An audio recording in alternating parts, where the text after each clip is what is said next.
Hey guys, today we're learning to make your own bubble solution. We're going to be using two different recipes using what's in front of us right now. So essentially we've got some warm water, we've got dish soap, we've got vegetable oil, or if you have glycerin, that works great too, sugar, and things to measure it all out with, as well as containers here and here to put it all in afterward. We also have food coloring down in the corner over here, and that is purely optional for this. All right, let's get going. So the first thing we're gonna do, we're doing two different recipes, so we're gonna do the one that's a little bit of a bigger batch. I've already measured out what a quart of water is, and it's warm. You can see there's a little steam inside. You don't want it hot, just warm, because that'll help everything mix a little bit better. So we're gonna go ahead and pour in our warm water.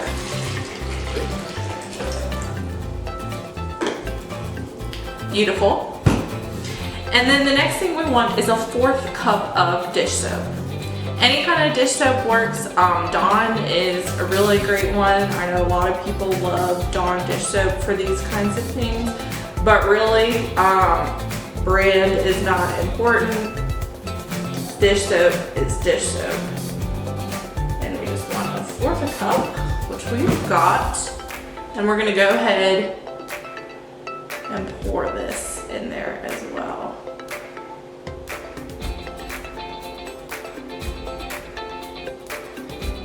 I'm doing this nice little swirling technique to make sure it's kind of evenly dispersed. You can kind of zigzag it too. And that actually helps with the whole little gravitational pull of getting all that soap out of there. Ideally, you want to get every last drop.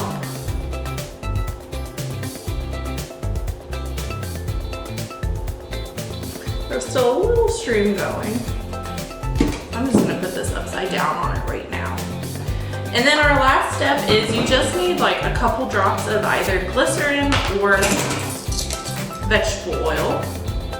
So for me, with this much, what that means is I'm gonna take the 1/4 of a teaspoon and I'm gonna maybe halfway fill that.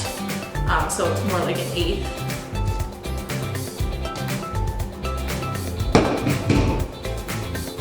I'm gonna do this very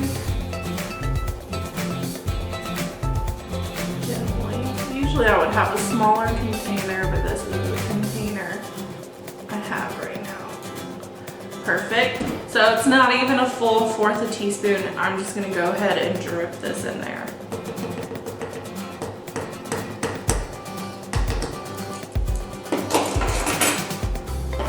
The next thing you wanna do is mix it. And you don't wanna shake mix it because that's gonna kind of disrupt the whole chemistry of it all. You wanna find something that you can stir it with until everything is nice and mixed, including if you'd like any coloring in there. I am gonna do just 1 drop of blue. That way, if it goes into anybody's cups or bottles or anything, it's clearly not just water. Yeah, so I'm gonna give this a stir very gently, and then we'll make our next one. And then at the end of all this, we'll test them both out. All right, so for batch number 2, we're just gonna do 1 cup of water instead of a quart. So again, we've already measured it out. It is warm. So we're gonna go ahead and pour it into our container.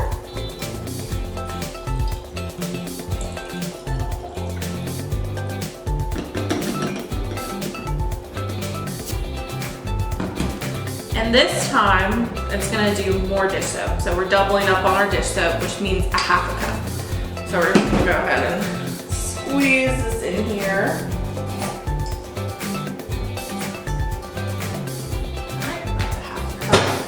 And we're gonna go ahead and pour. I'm still doing a little bit of a back and forth motion. Let it finish its breakdown in here as we add our last bit. So this time we're doing teaspoons. We're not doing oil, we're doing sugar. And we're doing 2 teaspoons of sugar. This also makes them edible bubbles, so so they might taste a little better if you're one of those people like I was when I was younger who likes to catch them on your tongue.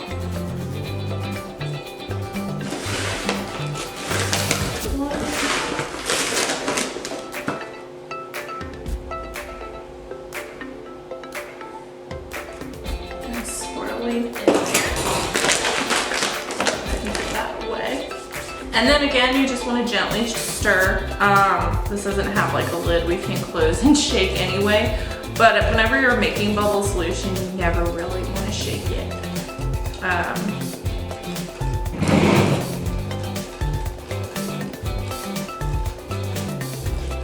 And this time, like right now, I don't know if you can hear it, but you can hear like the graininess of the sugar still at the bottom.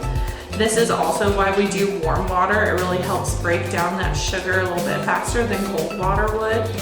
As like if you've ever had an iced tea versus a hot tea and you add sugar to it, you'll notice the warmer the liquid, the quicker the sugar will break down in it. Versus like iced tea, you have to kind of stir it for a little while. I'm hearing less and less graininess, which is a great sign for us.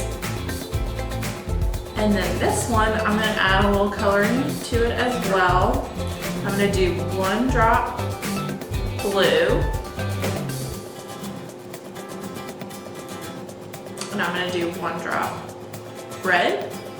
Blue and red make purple, as we all learned growing up with our colors. If you haven't learned that before, you simply forgot blue and red make purple. So now we're just finishing stirring that up just to make sure all that sugar, all that soap has really broken down in the water. And now with the addition of food coloring, it's such a pretty color. And then we're gonna test it. Oh, yay, bubbles! So these ones, yeah, there we go. Just like with regular bubbles, some of them you're gonna get more, some of them you're gonna get bigger ones. But let's see if we can't get a bigger one. Yeah, it got pretty big before it popped. So then we're just gonna go ahead and pour this back into our reusable container. You wanna do it nice and slow along the side because that will get you less froth.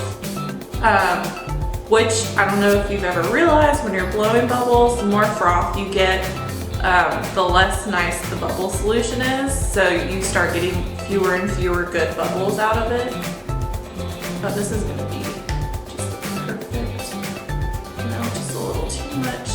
That's okay, we'll save this and just top it off after we blow some bubbles. And now you have 2 different bubble recipes. We'll put the recipes down in the bottom in case you forgot or you weren't doing it along with us so that you can come back and do it again. And look how pretty. All right, we'll see you next time with our bubble crafts.